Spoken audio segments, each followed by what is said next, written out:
Tonga eto amintsika ny iraky ny tahirim-bola iraisam-pirenena Tarin'Andriamatoa Marshal Mills ny iompanan'ny adevitra moa dia ny makasika ilay FCR na ny facilité de crédit rapide izay nitentina hatrany amin'ny 7.7 tapitrisa dolara anoany nisy ny tafa izay ny rano tamin'ny mpanao gazety tamin'ity andro androany ity.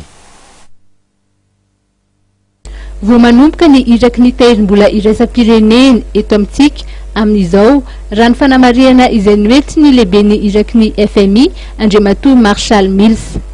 Isy ny asa atao mba azahoana ny filan'ny toe-karena malagasy raha ny voalazany antony na tonga azy ireo angataka ireo atotan-kevitra ara-teknika samihafa mba ahafahana manoro hevitra araky ny tokony ho izy ireo mpitondra malagasy. La mission de la FMI vient de commencer son travail et nous avançons dans une grande ambiance de collaboration étroite, professionnelle et pragmatique en même temps, mais aussi très ouvert et amical. Nous avons un travail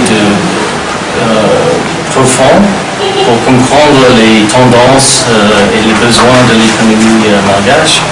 Et c'est pour cette raison que nous avons demandé les données au niveau technique dans un courrier entre les autorités et la mission de la FMI.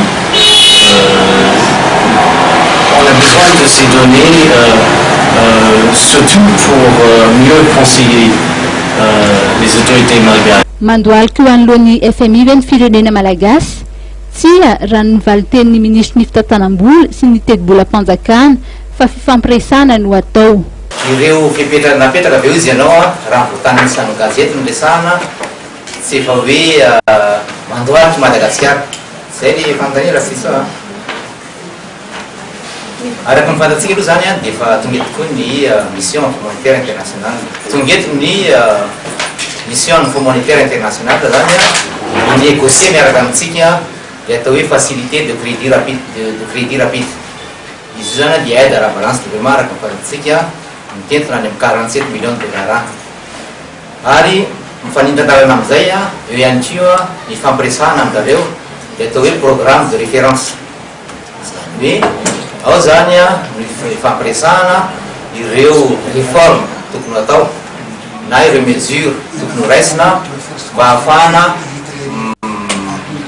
mametraka ny toe-karena Madagasikara eo amin'ny toerana tokony hisy azy.